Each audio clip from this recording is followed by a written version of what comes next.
This is John Kohler with OKRaw.com. Today I have a very special treat for you. I'm outside the Natural Products Expo East. We're here in Baltimore, Maryland, and this is one of the two conventions, or the largest conventions, that happen in the United States for the natural products industry. So who's the natural products industry? That's basically the industry having to do with health foods and health food store owners. So the manufacturers come to this event, show all their wares, and the retailers come walk around to see all those new wares, to pick those lines up to sell them in their stores. Also, in addition to the main exhibit halls, there's a lot of education that goes on here. So there's doctors giving informative speeches and companies actually sharing news about their products that the stores will want to buy them and in turn sell them to you, the end user. So what we're here today to show you guys is how this convention works, and I'm going to share with you a few of the booths that I like a lot, and also maybe even share some new important research that I've learned at some of the educational talks. So they're just starting up for this morning, so let's come inside this big, huge exhibit building. Once again, there's over like 1,000 exhibitors, and check it out. We're here in the exhibit hall. There's over 1,300 exhibitors trying to sell you the latest and greatest health food products, and I'm going to sort through those for you so you don't have to. Now, while there are maybe 2 or 3 produce distributors that are telling people to eat fresh fruits and vegetables, most of the companies have products like this. Eat your vegetables, 1 chip at a time. Sour cream and onion says 1 full serving of vegetables in every ounce. So instead of eating fresh fruits and vegetables, now we can eat a package of our vegetables. Well, let me tell you something. Fresh vegetables grown in your garden, and these guys are not the same. So let me show you what I think of these guys. So that's what I think about a lot of the products here. You know, once again, this is the business of health. It's not necessarily about health, although there are some people that still really care about your health at this event. What I'm going to do today is go around to some of the booths, a handful of booths, to share with you the most valuable booths and products that they're offering here to you that may in fact really enrich your life. So now we're at another booth. This is the Moringa Source booth, and they have a really cool products. And their products here are focused on moringa. Moringa is a fast-growing, basically a vegetable, a tree that grows. And it's the most potent superfood. It's coming out now into raw foods. 47 antioxidants, 36 anti-inflammatories, 25 vitamins and minerals, 27% protein, and all 8 amino acids. So this tree grows in the tropics. You could grow it in South Florida, places like that, and you could even grow it inside to get the benefits of moringa. You can just literally harvest and eat the leaves. And they're making it easy for you guys to do that. Besides having the raw leaf powder in this case right here, as you can see, which is, you know, the best superfood. They put it in little capsules. Of course, I always recommend you guys eat it fresh. They also have moringa oil, which is really good in different body products, but what I like the most is on this bottom shelf here, and they're offering the moringa seeds. So these moringa seeds, you could break open the outer shell and eat the little pea-like seed on the inside. Let me go ahead and show you guys what that looks like. So you're gonna take one of these seeds and you're just gonna crack it open. You can hear it pop, and we're gonna open that up. On the inside, you get this little white pea-like thing. And you want to get all the shell fragments off.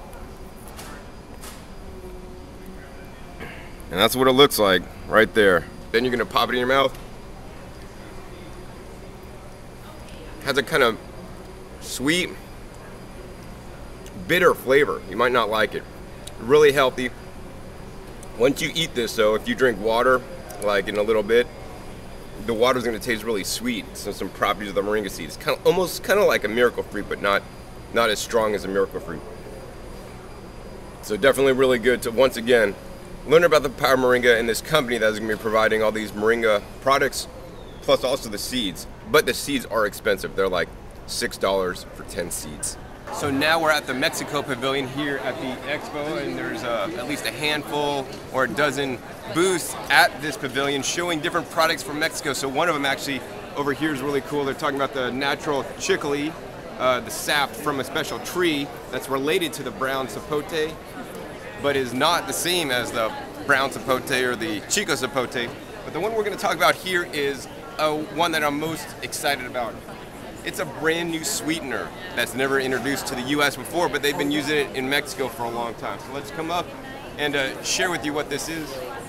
So you may know that I'm not a big fan of agave syrup. Agave syrup is basically high fructose corn syrup made with agave.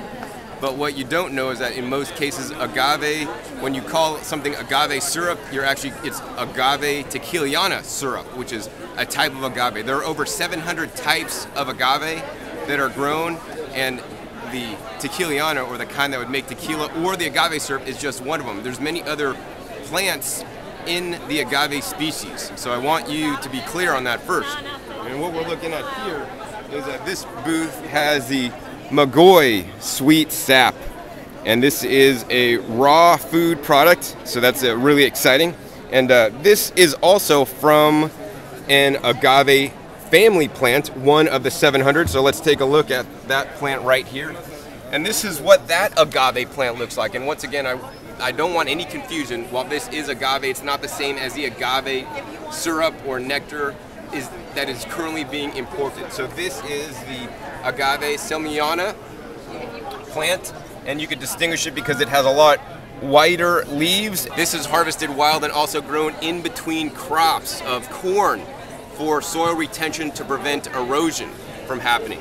And if we look over here, this is your standard agave tequiliana that's grown for the tequila and for the agave syrup. It's a much different plant. To harvest this, how they do it is they basically harvest the whole plant, and at the bottom they have the pumpkin and they boil that up to get all the sap. So that's non-sustainable. You got to keep harvesting the plants and tearing it up, and this is how they're planted, you know, pretty much in big plantations of this type of agave. Whereas this agave, it's harvested in a totally unique way. They cut the leaf on the inside and it basically bleeds a liquid, much like a maple syrup tree would when they tap a maple syrup tree and the sap comes out and you boil that down. Basically, that's what they're doing. They're collecting the liquid of this, and they're basically at low temperatures concentrating that. They're evaporating off all the moisture to get this sweet liquid. So I have talked in detail with the owner and a representative of the company to find out the processing. Basically, they take the sap out of the plant, they put it under pressure at a low temperature, evaporate off the water. They get it then into this bottle, and then they basically put it under a pressurized system to make it shelf stable and safe. So basically it's called a high pressure pasteurization. So this is the same technique that Odwalla and other major juice companies use. They basically bottle it up, put this under pressure. It's like when you go underneath the water in the swimming pool, if you go like 10 feet down, you know, the water pressure will put pressure on you. Well, they bring this up to like a lot of pressure so that all the organisms, yeast, bacteria can no longer grow. And so that's how they maintain this as a raw food product. But if this was just a product that was processed raw, you know, it wouldn't be so exciting for me. The reason why this is so exciting, and it's not that I'm necessarily recommending you eat concentrated sweeteners, but this is a message to basically give you alternatives to concentrated sweeteners if you still have a sweet tooth. And once again, I would encourage you to eat fresh fruits for your sweet tooth, because fruits are natural. They contain the sugar, the fiber, the water, and a lot of other nutrients, whereas all concentrated sweeteners, once again, they're concentrated and they're missing water and in most cases a lot of nutrients. But that's where this product differs a little bit. You can see here at their composition of the product, you can see over here we have a blue agave nectar, and the different colors on this graph represent different sugars. So you can see the dark red on this graph represents the fructose, which is really high in the blue agave nectar. According to this, it's like 65% fructose, which is very high in fructose, and then it has small levels of glucose, a little bit of sucrose, and then some dietary fiber. And here's the high fructose corn syrup. Actually, high fructose corn syrup 55 has only like 42% of fructose, whereas the blue agave had a lot more, and then the high fructose corn syrup has a lot more glucose as well. Here's one of my favorites, honey, because honey, once again, is a natural product. Although I'm not saying it's super healthy, it's, in my opinion, better than the blue agave. It still has like 40% fructose, which is kind of high, and also lots of glucose, a little bit of sucrose, and actually some other sugars. Up here next is the maple syrup. has a little bit of fructose, a little bit of glucose, lots of sucrose, and then some other sugars as well. And here's the brown sugar for comparison. Once again, a little bit of fructose, a little bit of glucose, lots of sucrose, and some dietary fiber. Now here's the Magui syrup, and once again, you can see the fructose on here. So if you're concerned about the fructose, because an overabundance and excess of fructose in your diet can actually cause you to gain weight, and in my opinion is not healthy based on the research I've seen, this product actually has a little bit of fructose, maybe like 5%, a little bit of glucose, and actually lots of sucrose, which is basically like sugar that's in the brown sugar, and also the maple syrup. But the other parts that are really interesting is that it has some dietary fiber, or FOS, which is basically the prebiotics for bacteria in our gut, and it also contains a small amount of other sugars. So this product basically is a lot more balanced in my opinion. If you want to eat an extracted sugar, it's probably better than eating cane sugar. Other thing that I didn't mention is that this is basically a nutritional data of different sweeteners, and here's, for example, the blue agave. You can see it's very high in calories, has a lot of zeros, and a lot of zeros means basically a processed food, has some carbohydrates, some sugar, and like vitamin C, calcium, potassium, iron, magnesium. In agaves, it's all zero because basically it's a processed food, and we want to get things that don't have a lot of nutrition out of our diets and bring foods in that have the most nutrition possible. Once again, those include fresh fruits and fresh vegetables as the most nutritious.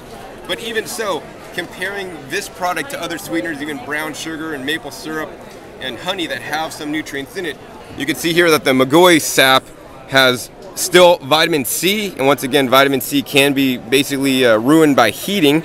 Has vitamin C, calcium, and actually check this out, lots of potassium, so that's really good. Potassium is really important to have in our diet. Iron and some magnesium and some other solids as well. So this is a much better product to use in my opinion than agave. So if you are into raw foods and want to keep your products raw and have that concentrated sweetener like in your different bars, candies, and desserts, this is the product you want to get based on my research at this time.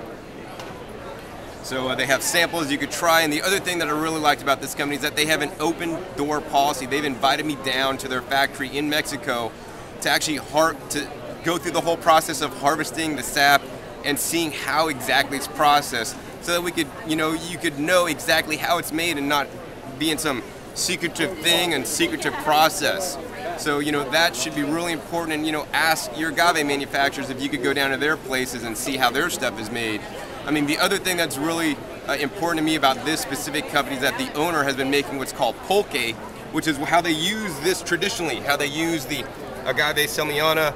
Traditionally, they basically took the sap and they fermented the sap into a beverage, which was alcoholic beverage, but it's basically a fermented beverage. And the fermented foods, as we know, are very healthy for us. They have lots of basically things in there, so I want to go down and drink the fresh sap, because once again, if you want a concentrated sweetener, instead of drinking the highly concentrated Magui sweet sap, it'd be best to just drink the Magui sweet water out of the plants. So hey, grow one of these plants in your yard and tap it and start drinking that liquid for your sweetener. Once again, so I'm excited. I'll be going down there hopefully one of these days, and you guys will see that on the camera. And until then, you want to get this Magui sweet sap. This is not yet being introduced into the country at this point. They are looking for distributors and people to rep it. So I'm sure some of my viewers may be going to get on the phone and call this company up. It's villadepatos.com. It's villadepatos.com if you want to contact this company to start importing this product, which I believe at this time is a better concentrated sweetener than agave and possibly even sugar. But that being said, I recommend you eat your fresh fruits and even dried fruits for concentrated sweeteners or for sweetness instead of products. All right, so here's yet another booth at the Expo that has another awesome product. And this is called the Harmless Harvest, and what they're offering are 100% raw coconut water in a bottle for the first time. I've never seen this before. So I really like their booth. It has, the coconut sprouts that are growing. These are real coconuts. Coconut sprouts actually are a delicious food. Maybe they'll make that available one day. But until that time, they got this stuff right here, 100% raw coconut water. I was really excited when I saw their boxes.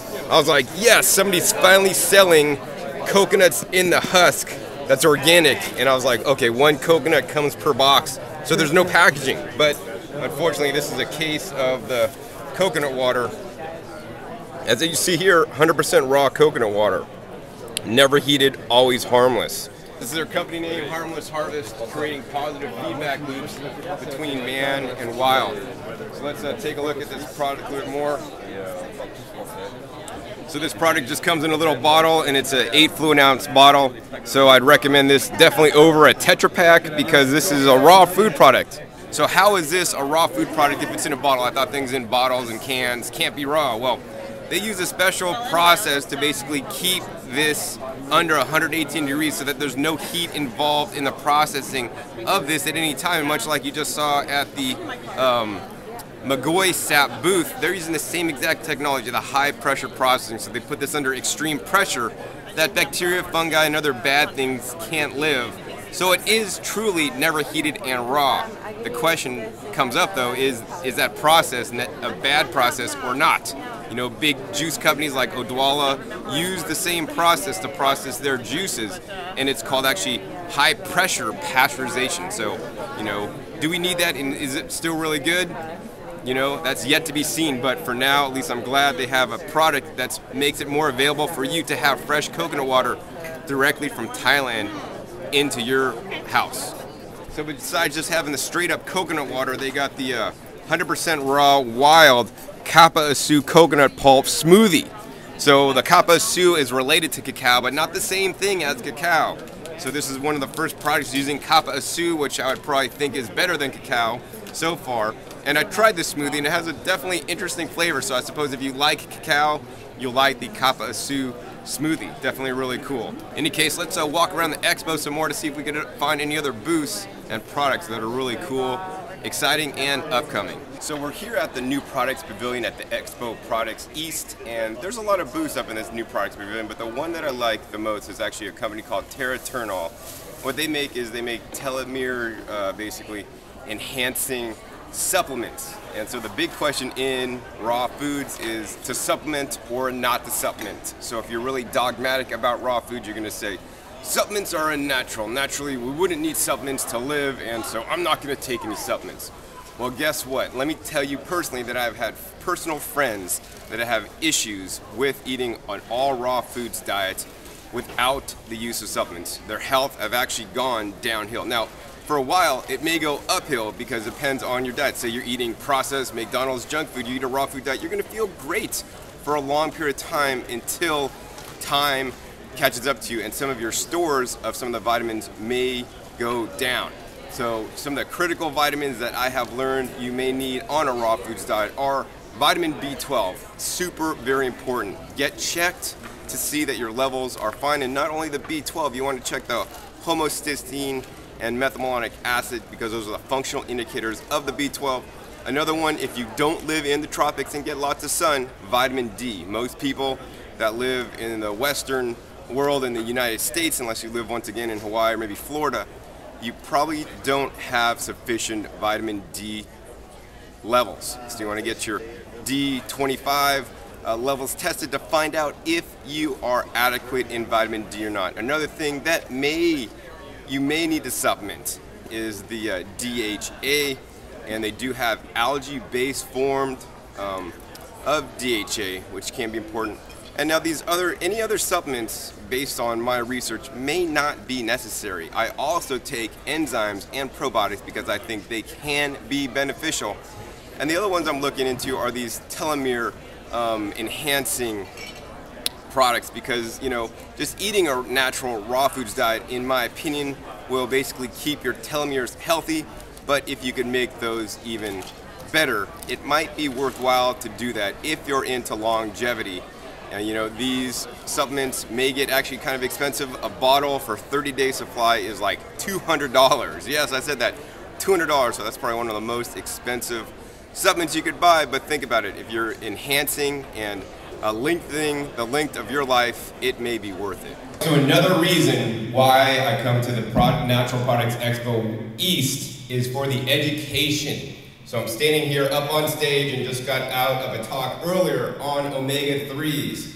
So the talk that I went to was sponsored by a major company that makes fish oil in bottles, but the information seemed to be legitimate, and the guy was very up to date with all the research on omega-3s. So at these events, I also learned a lot about health and basically getting the most nutrients that we need in our diets. So one of the things I really learned that was really important that he stressed multiple times throughout the talk was simply this. It was simply to nix the 6. So what does that mean? Nix the omega-6s, and especially in a raw foods diet, if you're eating things like sunflower seeds and almonds, like a lot of them, your omega-6 levels are crazy high, and you need to be balancing that with high omega-3s, because there needs to be a balance of omega-3s to 6s. And just like in the conventional processed food world, most people eat way too many omega-6s, and that's in the form of oils like corn oil, soybean oil, and other seed oils. Raw fooders can also get into problems with eating way too many omega-6s if they're not careful. So in general, a diet that is rich in oils and seeds, especially things like sunflower seeds, if you're putting in sunflower seeds in a recipe, put in like equal parts of flax seeds to counterbalance that. But let me tell you something really simple that I've learned over the years. Something really simple you can do to balance out your omega-3s to 6s. Very simple. Eat less fat. So eat less nuts and seeds. If you eat a diet rich in fruits and vegetables with a minimal amount of nuts and seeds, like my goal is every day eat 1 or 2 handfuls, your levels are going to be much better than if you eat lots of nuts and seeds, especially the almonds and sunflower seeds. Not too good. So I want everybody to go to a website that I learned about in the talk. It's actually called fastlearners.org. That's fastlearners.org. And on this website, you can look up the ratios or the values of the omega-3s and 6s in your foods. And once again, you want to get a nice balance of 3s and 6s, and you don't want to eat too much 6s. The other thing that's really cool when I come to talks like this, you know, you get special opportunities. And one of the opportunities that I got was that I was given this right here. This is called an omega-3 test.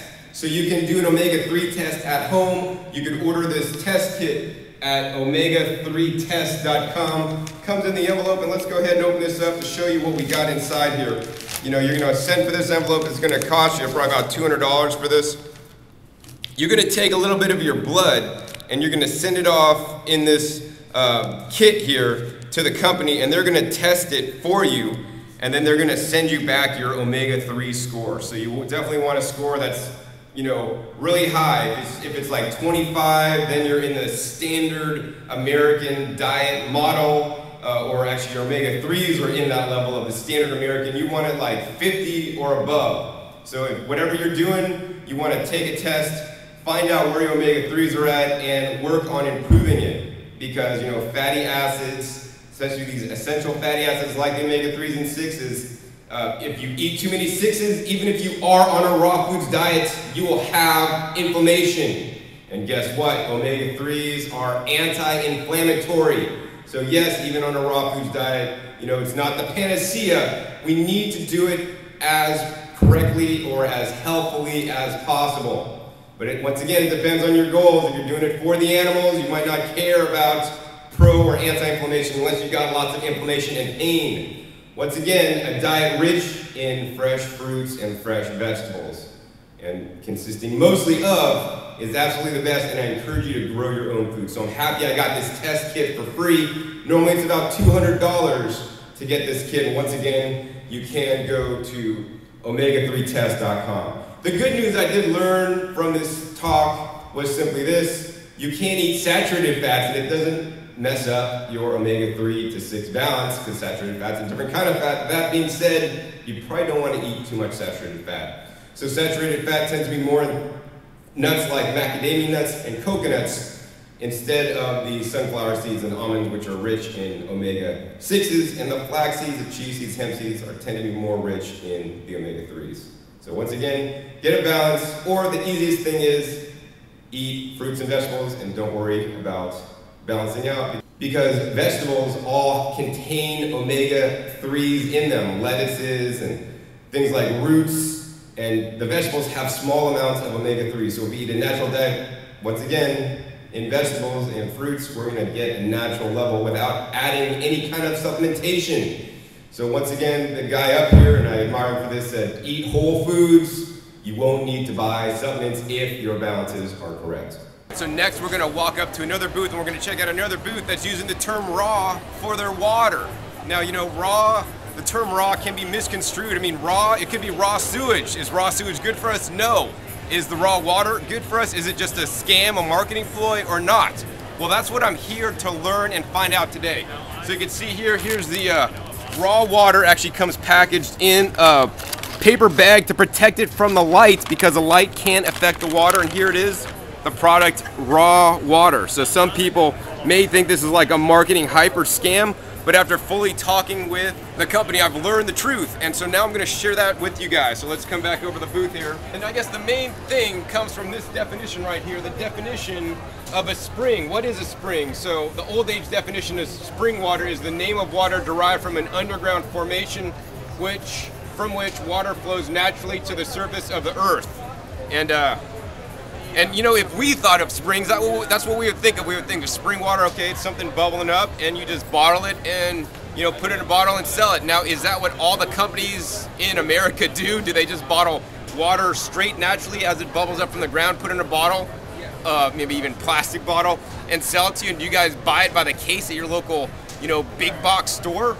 Well, maybe, maybe not. But see, let's check this out. Added in 1999, spring water should be collected only at the spring or through a borehole, so which is actually not natural. A spring is just bubbling up naturally. A borehole is basically like tapping a well to the underground formation, feeding the spring. There shall be a natural force causing the water to flow to the surface through a natural orifice. The location of the spring shall be identified. Spring water collected with the use of external force shall be free from the same underground stratum as the water. I mean, basically there's all this extra verbiage that probably big companies and large corporations wanted to add to the definition of spring to basically expand it so they could basically capitalize on the term spring water and sell you more water, and so you would think it's more natural. Now, what I have here is the raw water, and the raw water is different for one main reason. A lot of spring waters may go through a lot of processing, being taking out minerals, adding them back in through UV filtration, through carbon filtration. Now, is that really raw and natural or not? I mean, to me, raw means natural and unprocessed. So in this term, they're using raw water, and they really mean it, because what they do is they literally take the water as it comes out of the earth, and they basically bottle that water without any filtration. So yes, this water is still raw and living, and if you left this water to sit out for any significant amount of time, there's living organisms, algae, and things that will form in here. Now, yes, it's definitely safe to drink. They have lots of testing done, but that is truly a raw water that's naturally from the earth that still has all the living organisms. When you start processing water or even the foods, you know, it makes them not as healthy. As you just saw, you know, the booth that was selling the coconut water, they're calling their water raw, but they're putting their coconut water under high pressure, just like the Agave Sap we just saw. Once again, they're using the high pressure of processing to keep the temperature under 118 degrees, but they're doing things that are not quite natural, that wouldn't happen anywhere on Earth.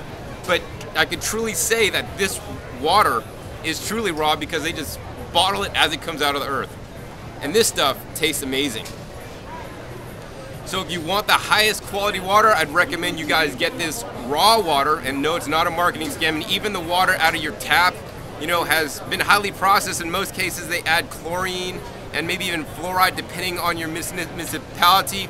And while I'm not for, you know, using and bottling and transporting water across state lines and far places, you know, this water is probably the best water money can buy. I would say that it's always best to filter your water and take all the bad stuff out so that you can have a good source of maybe not the rawest water, but a good quality water to drink, because water is essential to life. Once again, we are 70 to 75% water, and we need to stay at least that level of hydration to be healthy. The reason why we came to the raw food community is because they did get it. Because they understand closest to Mother Nature is the best. It's a pure. You're not going to trick her. You're not going to trump her. You know what I mean? And there is, you know, everyone wants to look at the best store, but we can actually show you where it comes from. And we only grab and feed. We only take what Mother Nature has to give us. That's it. All right, so I just got out of the Baltimore Convention Center, and this was the Expo East 2011. Definitely a fun show. I always learn something at this show. Hope you've enjoyed this episode and learning more about what's available, some of the products available, and some of the controversies that are stirred up in the raw foods movement and just in the health food industry. So let me summarize a few points. Number one, you know, there are new foods being introduced as quote unquote raw foods, like the 100% raw in a bottle coconut water. And now because it's in a bottle and hasn't been heated, is it still raw? I mean, I could definitely see that raw spring water that's literally comes out of the ground and is bottled, that's raw. I mean, they don't do nothing to it. They don't put it under high pressure. They don't heat it up. They don't even filter it. So truly, the raw spring water is truly raw. This coconut is much rawer, if that's a word, than the coconut water in the bottle. And you know, that's what it really comes down to, is that what is your particular definition of raw? To me, raw doesn't mean coconut water in a bottle. It means drinking the coconut water out of a real coconut.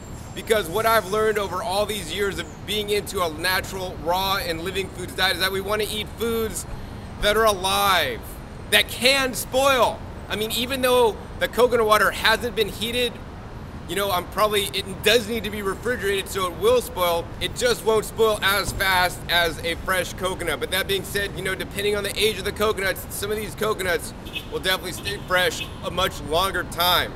So how I like to look at these things as good, better, best. You know, of course, better might be the Tetra Pak coconut water than drinking Coca-Cola, right? But maybe better than the Tetra Pak coconut water would be the raw coconut water. But even better than that, once again, don't forget, nature can't be wrong, is the fresh coconuts in the shell, in the husk. And actually even better yet, if you grow them yourself and harvest it and drink them fresh off the plant. And that's what I've learned. We want to eat the freshest and highest quality foods possible. And does that include foods in packages, bottles, and jars?